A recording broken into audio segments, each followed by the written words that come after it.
বাংলাদেশিদের অবৈধভাবে বাংলায় ঢুকতে সাহায্য করছে তৃণমূল, এমন অভিযোগ।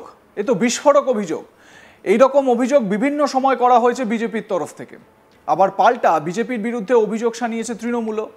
এবার এই ইস্যুতে তৃণমূল সুপ্রিমো তথা মুখ্যমন্ত্রী মমতা বন্দ্যোপাধ্যায়কে নিশানা করলেন বিজেপি নেত্রী অগ্নিমিত্রা পাল।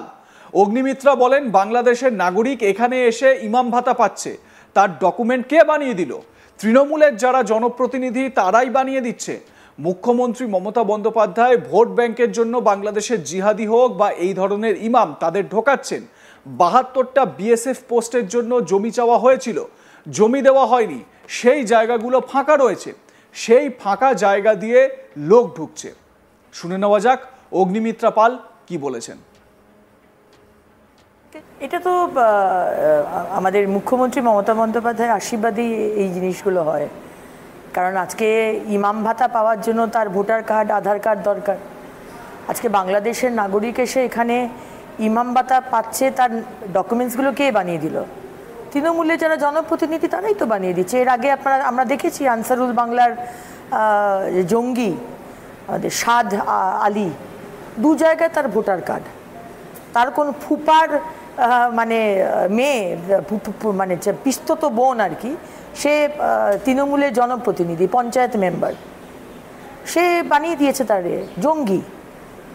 তো এইগুলো মুখ্যমন্ত্রী মমতা বন্দ্যোপাধ্যায় ভোট ব্যাংকের জন্য বাংলাদেশের জঙ্গি বলুন, এই ধরনের ইমাম বলুন, তাদেরকে ঢোকাচ্ছে। ৭২টা বিএসএফ পোস্টের জন্য জমি চাওয়া হয়েছিল, জমি তো দেওয়া হয়নি, সে জায়গাগুলো তো ফাঁকা রয়েছে, সেই ফাঁকা জায়গা দিয়ে লোক ঢুকছে। এবং আজকে যেখানে আমার রাষ্ট্রবাদী মুসলমান ভাইয়ের ইমাম ভাতা পাওয়ার কথা, আজকে সেই ইমাম ভাতা পাচ্ছে না, সেইটা বাংলাদেশের নাগরিক পাচ্ছে। এর থেকে দুর্ভাগ্যের আর কি হতে পারে? এখনো যদি বাংলার মানুষ না বোঝে, সে হিন্দু হোক আর মুসলমান হোক, খ্রিস্টান হোক আর শিখ হোক, এরপরেও যদি আপনারা না সজাগ হন, না জেগে ওঠেন, হয়ে শেষ হয়ে যাবে পশ্চিমবঙ্গ। শেষ হয়ে গেছে, যেটুকু বেঁচে আছে সেটাকে আমরা আগলে ধরে আছি ২৬-এর আশায়। শুধু অগ্নিমিত্রা পালই নন, বিজেপির আরও নেতানেত্রীদের মুখেও এরকম কথা শোনা গিয়েছে। এর আগে দিলীপ ঘোষ এ বিষয়ে বলেছিলেন, তৃণমূল কংগ্রেস বাংলাদেশিদের নিয়ে এসে এখানে থাকা খাওয়ার ব্যবস্থা করে দিচ্ছে। এর আগেও একাধিক মাদ্রাসার শিক্ষকরা যারা সিমি আল কায়দার সঙ্গে যুক্ত ছিল তারা ধরা পড়েছিল, আর এখানে এসেই তারা মাদ্রাসায় শেল্টার নেয়, তারপর টিচার হয়ে যায়, সেই পরিচয়ই থাকে, আবার ইমামও হয়ে যায়। তৃণমূল তাদের ইমাম ভাতাও দেয়।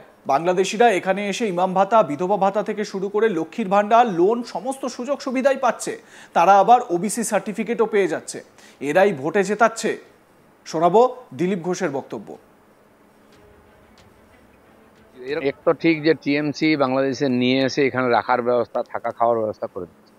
এর আগেও একাধিক মাদ্রাসার শিক্ষকরা যারা সিমির সঙ্গে যুক্ত, আল কায়দার সঙ্গে যুক্ত, এরকম ধরা পড়েছিল। আর এসে মাদ্রাসাতে প্রথম শেল্টার নেয়, ওরা টিচার হয়ে যায়, সেই পরিচয় থাকে, আবার ইমাম হয়ে যায়, আবার টিএমসি তাদের ইমাম ভাতাও দেয়। তো বাংলাদেশিরা এসে এখানে ইমাম ভাতা, তারপরে এই বিধবা ভাতা থেকে আরম্ভ করে লক্ষ্মী ভাণ্ডার এবং লোন ইত্যাদি সব সুবিধা নিয়ে নিচ্ছে। এখানকার বাংলার সাধারণ মানুষ যারা, তারা বঞ্চিত হচ্ছে। তারা আবার ওবিসি সার্টিফিকেটও পেয়ে যাচ্ছে, সরকারি চাকরিও পেয়ে যাবে। তো টিএমসি বাংলাদেশিদের নিয়ে এসে কি বোঝাতে চাইছে? আজকে তাই বাংলাদেশের বিরোধিতা করতে পারছে না ওরা। যা ঘটনা হয়েছে হিন্দুদের অত্যাচারে তারা চুপ ছিল, কারণ ওখান থেকে ভোটার আসছে, ওখান থেকে নেতা আসছে। ঠিক যেমন কমিউনিস্টরা আজকে পাকিস্তানের পক্ষে কথা বলছে, যখন যুদ্ধ হচ্ছে, আমাদের ক্ষতি করছে, তার পক্ষে স্লোগান দিচ্ছে। এরা চিরদিনই দেশ বিরোধী, সময় সময় প্রকাশ পায়। নিশ্চয়ই রাজনীতি চাই। এই যে ইকো পার্কের পেছনে সব বস্তি বসে গেছে, যেখানে যেখানে সরকারি জায়গায় বস্তি তৈরি যাচ্ছে রাতারাতি। আর কারা করতে আসছে? সবই মুসলিম, এবং তার ভোটার কার্ডও পেয়ে যাচ্ছে, এরা ভোটে জেতাচ্ছে, রাজনীতি আছে সব কিছু। রাষ্ট্রপুঞ্জে নিরাপত্তা পরিষদের সদস্যদের গুলিতে ভারতের সংসদীয় দল বক্তৃতা থেকে যাচ্ছে, তৃণমূল কেন নেই?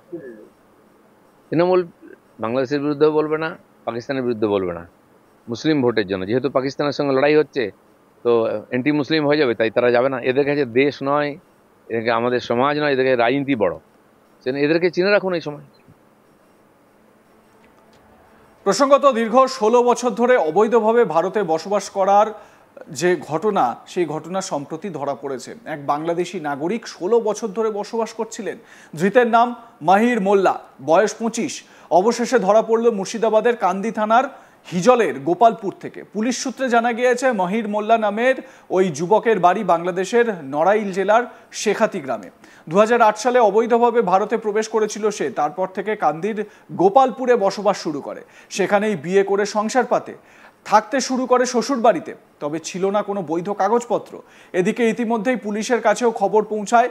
এরপর কান্দি থানার পুলিশ শনিবার গ্রেপ্তার করে তাকে।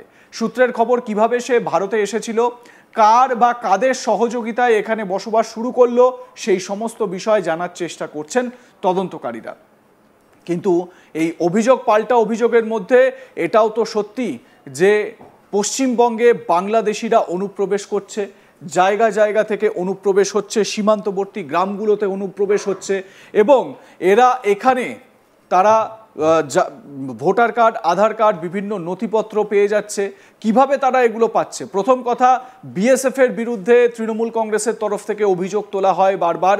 বিএসএফ কেন ঢিল দিচ্ছে, বিএসএফ থাকতেও কেন সীমান্ত পেরিয়ে অনুপ্রবেশ করছে, এই অভিযোগটাও যেমন উড়িয়ে দেওয়া যায় না, ঠিক সেরকম এটাও উড়িয়ে দেওয়া যায় না যে অনুপ্রবেশ করার পর ওই এলাকার জনপ্রতিনিধিরা বা ওই এলাকার স্থানীয় নেতারা, শাসক দলের নেতারা বা যারা জনপ্রতিনিধিরা আছেন, তাদের কিভাবে চোখে পড়ছে না এই বিষয়গুলো যে এই সমস্ত বাংলাদেশিরা তারা এখানে ভোটার কার্ড, আধার কার্ড বানিয়ে নিচ্ছে, রেশন কার্ড বানিয়ে নিচ্ছে, আমার আপনার মতন এদেশের নাগরিক, তাদের অধিকার মারছে এই ধরনের অবৈধ বাংলাদেশিরা।